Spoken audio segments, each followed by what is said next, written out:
We're alive. What's good? Welcome back to the Scholarly Flow podcast. We're here today. It's disgusting outside. Apparently we were in a drought. Yeah. That drought is no longer. So when it's like that outside, what else to do other than link up and talk about music? Talk about some album cover art. Yes, but sir. yeah, I mean, shout out to this rain. The rain's gonna be important. The Prospect Park caught on fire last week. I think I heard about that. Yeah. That's OD. Yeah, super OD. So yeah, thank God for the rain. But what are we talking about today? So I think it was you who came up with the idea initially, but we basically just want to talk about our favorite album covers and what they mean to us. And we're nerds, so we both have Easter eggs about our favorite covers, so we just wanted to take some time and talk about that. Yeah, definitely. I mean, so now's a really cool time to just pick individual album covers and talk about why we think they're dope. I think we should do it where we both pick one, so we'll alternate, and then we'll pick a song, the best song from that album. How about it? So do you want to start? Yeah, sure.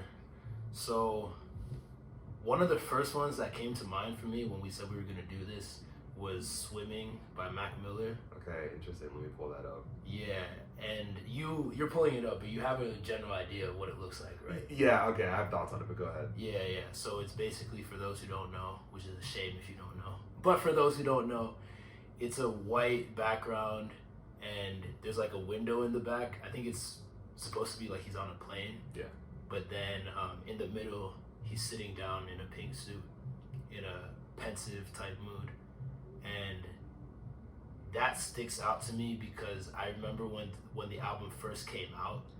First of all, I remember it came out on the same day as Astroworld, and YG had an album called Stay Dangerous that also came out on the same day. So I just remember that day being like a big day for music in 2018. Obviously, the other albums are more lit, but I just saw the cover of this and I knew, like, okay, this is gonna be a different Mac Miller than like what we're used to. Yeah, I like this cover a lot. It almost gives me chills because he died in, was it 2019 or 2020? 2018. Bro, he died. Yo. You see the passion I feel about this. Yeah. He died a month after this came out. Yeah, so it's interesting because when you look at the album cover, it almost feels very eerie, right? Yeah. It almost feels like you're stepping into another universe because he's in an airplane. He's like, you know what I'm trying to say? Mm-hmm. It's like he's like on an airplane and is like, okay, what's the destination? What's the story behind this? You might even argue that it looks like the airplane, just by the dimensions, looks like a casket, right? Isn't that weird? Yeah, I didn't really think about it like that, but yeah, especially, have you seen the music video for Self-Care? I think so, many moons ago. Yeah, he's in a casket and he's trying to break out of it. Yeah. That's the concept for the video. Yeah, so it's like... He's definitely grappling with those types of ideas is definitely a big theme of the project, so it's all... Yeah, part of me wishes we could have like an episode where we just take one album and dissect everything we can find about the album art, because I definitely think this is a plane because there's a song that's called Jet Fuel. Mm-hmm. Yeah. This is not even a connection that I made myself before, but yeah. Yeah. So what's your favorite song for the project? I would say probably 2009, because it's basically him talking about how things have changed from 2009 is basically when he first started to be popping, versus this is 2018. So he's like, this ain't 2009 no more. Yeah. Just talking about his journey, and it's very reflective. So I'd say that's my favorite song. Yeah, and I know on a previous episode we actually mentioned the song Hurt Feelings because J. Cole produced this. Exactly. And there's a verse on it where it's like, everything is different, but I ain't the same. Yeah, and so he's obviously grappling with those themes on this, and that's why maybe the airplane, because an airplane is a location where you're dealing with changes in your life and location and things in your own reality, Yeah, and the quarters that you're in are confined on a plane, and you don't it's hard to tell that you're headed to the next place until you actually get there. Right, it's a transient location. Exactly. Which is like we could go on about this, but it's like if he died a month before this came out. A month after. So it's like this is like like the transition period of like his point in like life to death. Not to read too far into it, but it seems like transience is a huge theme on this album. Yeah. So, sir. All right, so my turn. You knew this one was gonna come up, and I think this one is definitely relevant. But I'm gonna choose Frank Ocean. Gonna choose Blonde, and I want to name that one right after this. I definitely knew it was coming because it's like if you look at it, I think that after 2016 when Frank Ocean released Blonde, there was a period of time when a lot of album cover art started to look like this, just like very minimal. You know, very like emotive, a lot of white space on the borders. So when you're looking at Mac Miller's album cover before, there's a lot of white space that's maybe mimicking this. I thought this one was interesting because like a lot of the Frank Ocean stands will pick up on the fact that he's wearing a Band-Aid on his finger. And I don't know if you know the story about it. Have you heard about it at all? Mm-hmm. So You're deeper into this lore than I am. Yeah, I'm very deep into the Frank Ocean lore, but so apparently the reason he's wearing a Band-Aid on his finger is because I think it was like 2010 or 2011, Frank Ocean actually had a physical altercation with Chris Brown, and Chris Brown actually damaged his finger during this altercation. Like he cut up his finger pretty badly. So that's why there's a verse on the album where he's like, Hov hit me on an email, said I better act my net worth, which was an email that Jay-Z sent to Frank Ocean after Chris Brown attacked him, telling him to act his net worth and therefore sue Chris Brown. So like, I've like watched a lot of videos as to like why he had the Band-Aid on, and that's like one of the most prominent explanations. Bro, I swear, up until now, I've seen this album cover millions of times, and I didn't even notice that there was the Band-Aid. Yeah, so it's like there are just so many little nuances about it, and I also think it's really cool because I don't know which museum this one ended up in, but this album cover ended up in a museum, and I think like we'll probably talk more about this later, but there are just so many ways in which you can't just have an album now. Your album has to be like a piece of art, you know, like you have to have like a visual identity, you have to have music videos, you have to have really awesome merch, and that's always existed, but I think in the digital era it's a lot more important. For sure. Yeah, I remember when this project came out, it was, I don't want to spoil for what I know we're gonna talk about later. Yeah. But there's a certain Drake album that and you know what I'm talking about, when it came out, everyone would take pictures of themselves making that pose and then would say the name of the album. You know, I think I know what you're talking about. It'll come up after. Yeah. But I remember when Blonde came out that it was a similar thing. Like people would have their hand like almost like a face palm. Yeah. And then it'd be like a mirror selfie, and then they'd say Blonde. Yeah. And it's like there's so many reasons why this is such a profound album cover, because I think anybody who hadn't listened to the album yet and just saw it would be like, okay, so what?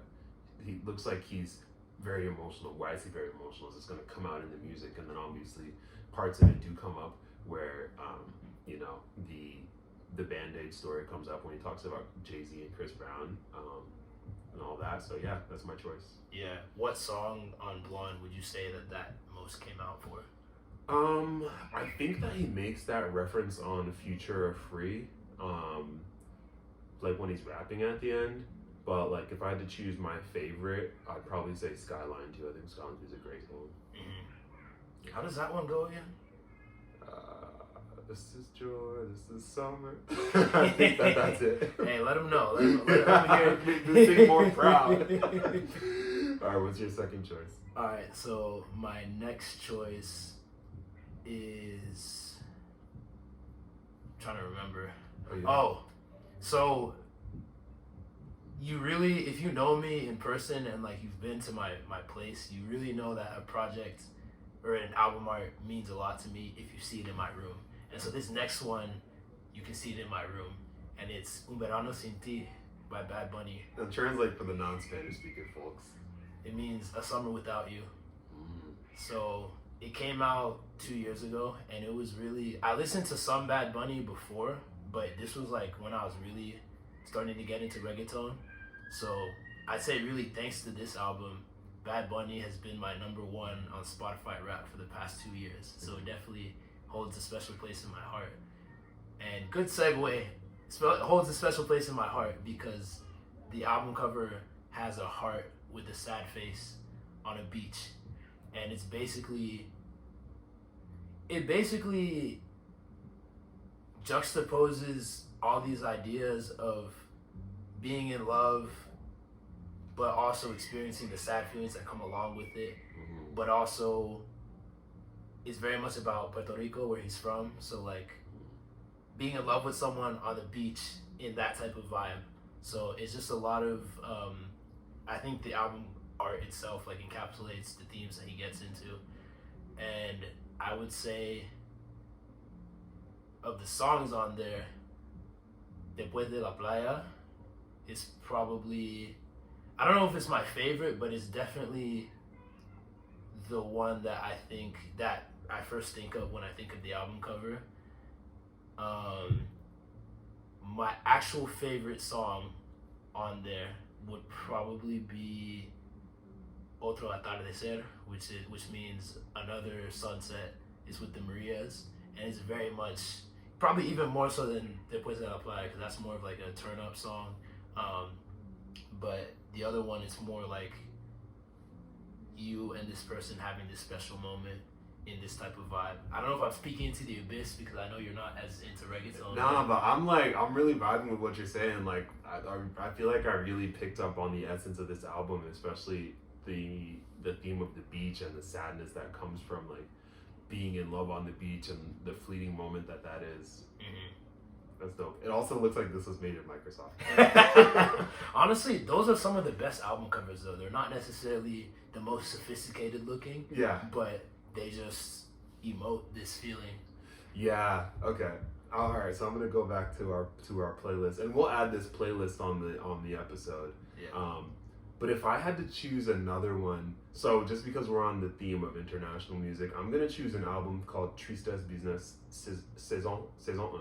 In French, that means The Business of Sadness, Season 1. And like this is one of those albums. It's similar to the one you just talked about, where it's all about love, and kind of like the feelings that come along with it, the sadness that can accompany it. And I think this album is really interesting because I was really fortunate to see this artist Luigi live when I was living in Paris for the summer. And like that was such a dope opportunity because when I was at this festival, I went to Dijon, which is a city outside of Paris. Dijon mustard. Yeah. And I saw him walking in the crowd. Yeah. I didn't realize it was him, and I so badly wanted to go up and say hi, but I just didn't have the courage to at that point. It'd be like that. But this album really skyrocketed his popularity in Paris, and I think that there's some people even in the U.S. who don't speak French that know this song, Giselle, Part 4, which is mainly an observation about like people's relationships with social media. And the lyrics are like, Giselle, you only live for the camera, and just talks about kind of this woman's experience with just like how social media plays a part in her life. It sounds like a kind of superficial song, but when you listen to it, it's pretty deep. And so I think that for most of the album, he's just talking about these really intimate experiences, and then you don't actually know if they're true because there are parts where he gets a phone call from this woman that he's been seeing, and she tells him that she's pregnant. But I've never seen pictures of him on Instagram or anything like that, like with his son, or like never heard him like talk about having a son or daughter in other parts of his music. And then he just kind of talks about that first level of infatuation when you're with somebody, and how that beginning chapter is all about like, you know, like sex and affection and things like that, and how he kind of exits that chapter. And it's also really interesting because there's a lot of West African lore, because in West Africa the mermaid is a very powerful symbol. Yeah, Mami Wata. Yeah, exactly. Yeah. And so he falls in love with a deity, and he's kind of trapped by her for a period of time, and that's why she's on the cover. And so whenever I look at this just reminds me of like that period of time when I was like really trying to get better at French, and I was listening to a lot of music in French.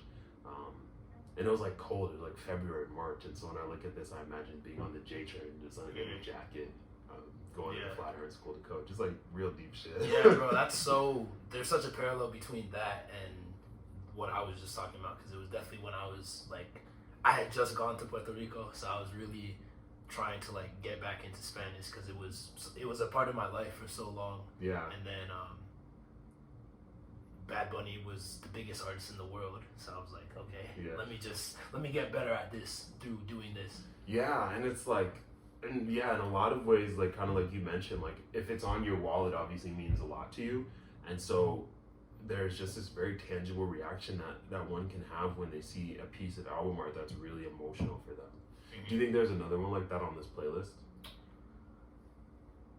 That's really emotional. Of what I have, I would say, so the Good Kid, Mad City cover. Yeah. It's not super complicated or complex, but it's more so you see a young Kendrick with his mom and I think his uncle. And I think his dad too. Yeah. And everyone has their eyes blacked out except for him. Yeah. And so it's just a very like, that's the good kid in question. Is like this kid who's living in this environment, you know. Yeah. Who's wants to try to continue to do as much good as he can, but has to, doesn't have to be bad, but has to adapt to his circumstances. Dude, this album cover is deep. This is a deep one. What else do you see here? What else kind of comes up for you? Because when you listen to a lot of the songs, very autobiographical, but do you think that some of that comes out here? Not so much. I mean, I think the main thing, like I said, is just that he just looks like a kid. Yeah. And I think that's what he was trying to capture, like just someone uninfluenced by like the outside, less influenced by the outside forces of his community as when he would grow up. Yeah. And I think he was just trying to capture that. Yeah. And by far my favorite song on this project is the Art of Peer Pressure. I actually don't remember that song. I don't think it's one I listened to a lot. Bro, it's basically about, and you can tell that it's based on something that actually happened, but it's about him accompanying some people to go rob a house. And how like, if it were just him, he wouldn't do those things, but me and the homies, that's like the line that he keeps coming back to, me and the homies. It's interesting because, so I think like two things. Well, yeah, so the concept of like a house robbery is a recurring theme for Kendrick Lamar, because remember the song Cartoons and Cereal? Yeah, I think you showed me that when we were in London. And that's an interesting song because that is about a house robbery that's happening while he's growing up watching cartoons. And they cut off the telephone line so that you can't call the police, and then they rob the house while he's watching cartoons. And so it's interesting that growing up in Compton at that period of time, that was such a common occurrence. Yeah. And then I think the other thing that really sticks out to me is on the cover, and obviously we'll include the cover right here so folks can see it floating while we talk about it. But yes, with all the covers we're talking about, we'll do that. It's like you see a bottle of 40 on the table, and then you see something that I presume is alcohol in front of his uncle, and then you also see his bottle. And the last thing that I'll say is it's Good Kid, Mad City, and Mad seems to be an abbreviation for something. I was listening to an album breakdown by Cole Kishna, who does really dope breakdowns. Shout out to Dissect. Yeah, I was thinking of him when you were talking about like dissecting an album. I was like Cole Kishna? Yeah, that's where I get most of my insights about like stories. But there's a theory that MAD stands for Me and Angel Dust, which is essentially him talking about the first time he smoked weed, because there's a line where he says, imagine your first blunt had you foaming at the mouth. Yeah. And that's the reason I don't smoke now. Where essentially he smoked a laced blunt, and that kind of changed everything for him. But that could be me overreading as well. Yeah. Yeah. It wouldn't be just you though, because Cole Kushner thinks that too, right? Yeah. There are other reputable scholars. Is it? Oh, also, okay. So you chose your song tonight. So The Art of Peer Pressure. Yeah. So talk to me. All right. So for me, yeah, man, there's just so many good options. I'm gonna have to give a shout out to a local artist, an artist named Birth. Shout out to Birth. Who, I don't know if she's still in Bushwick, but was here at one point and makes really cool music. But there's a song that I really love called Supermarkets, and like I do a cover of it when I do a lot of shows.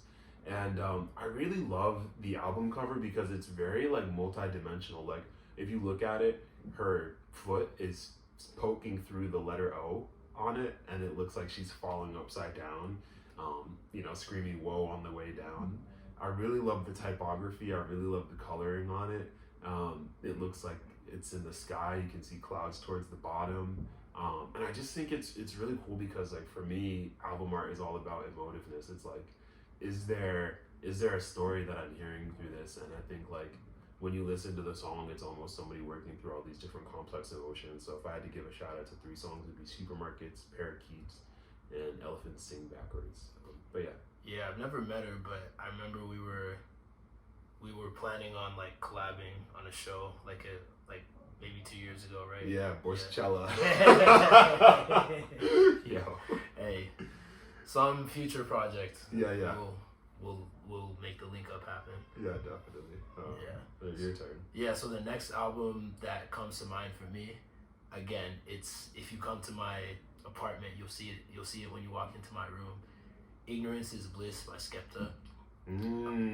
Yeah, so that was not on. I'm gonna pull it up. Yeah. But do you have like you've been in my room enough to like have an idea of what it looks like? Oh yeah. It's a great cover. Yeah. So it basically it's a grid of like 9 pictures. Off the top of my head, I know one of them is, and it's with like a heat map, heat vision type effect. Yeah. Thermal imaging, yeah. So the main one that I remember is him holding his daughter who was just born at the time. The one right next to that is his sister, and then there's a middle finger in one of them, there's a gun in one of them, and like people holding hands in one. It's a very random assortment of images, but I see that and I see someone who is trying to channel all these different emotions through these images, even though they're so each one is so radically different from the next. Yeah, they're all a part of him to some degree. So I think that's what he's trying to communicate. And I would say the opening track, which is called "Bullet from a Gun," it's you know how the song starts? I actually never listened to this album all the way through. You should, bro. Literally the first line of the song and the first line of the album, like a bullet from a gun, it burns. When you realize she was never your girl, it was just your turn. You gotta face your demons, don't matter how much money you earn. Yeah. So it's just like already bringing in these different concepts that are like money, girls, pain. Like they're different, but they're all a part of him and all things that he can speak to. So he's already like bringing that together, just like in the album cover. So kind of deep, I'm not gonna lie. Yeah, there's a lot of connections to me. Bullet from a gun, bottom right is a gun. He says it, wasn't your girl, it's just your turn, but he's got his baby here, but you don't see the mother of the child on the cover. So a lot can be inferred. A lot can be inferred. All right, let's go one and one. One more. I gotta make my last one good, dude. Yeah. Oh man. All right, so I'm gonna cheat and I'm gonna choose 4 in a row. I'm gonna lump them in a special package. Okay. So like you mentioned, like if you have a cover or an album in your room, like it means a lot to you. And so this has definitely come up on the show before, but I have a signed copy of Views, which you very kindly watched for me while I was traveling. Signed by 40, so it's sitting in the office now. No, it should be. But I think like just so much of Drake's album artwork is really phenomenal. Even if at this point like he's kind of plateaued as an artist, that's debatable, but I think some folks would say that. Like thinking about Drake's album work, I think that's probably one of the places he shines the most, because thinking about Views, like that one was super mid.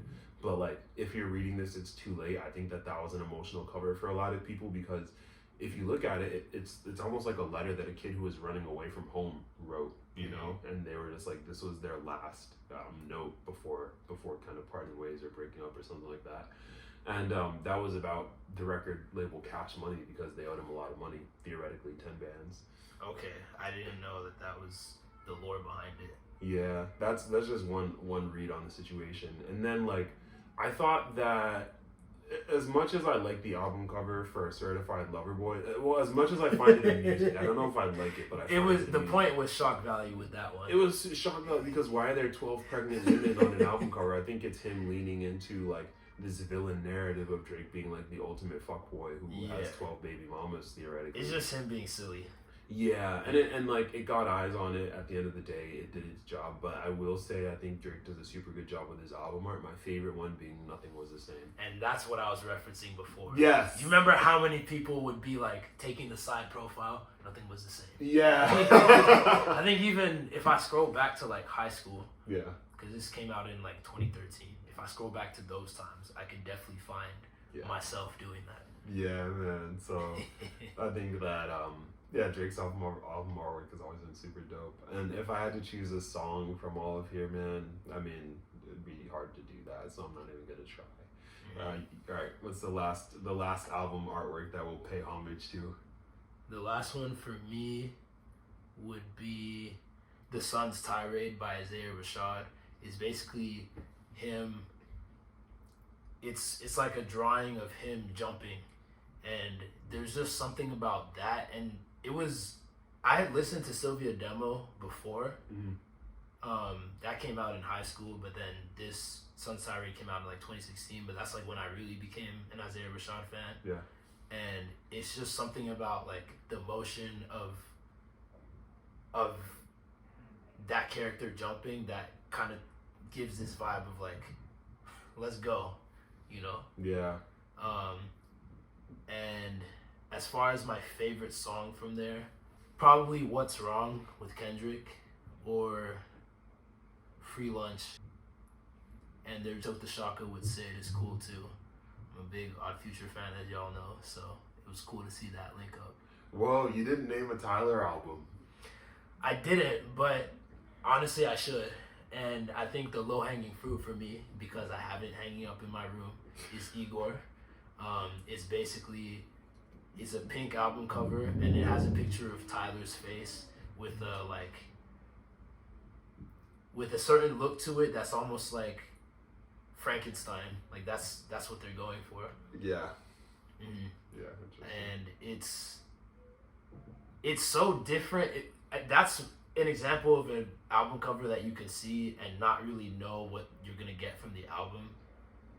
Yeah. It was more just like the character that, because he does characters pretty much for every album. It was more just like the character that he wanted to have for that time period.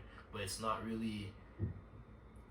I mean, the intro track is called Igor's Theme, but other than that, I mean, it's about being in love with the person and like the emotions of that relationship, like when it ends and the ups and downs that I don't really think the album cover captures, but I think it gets your attention.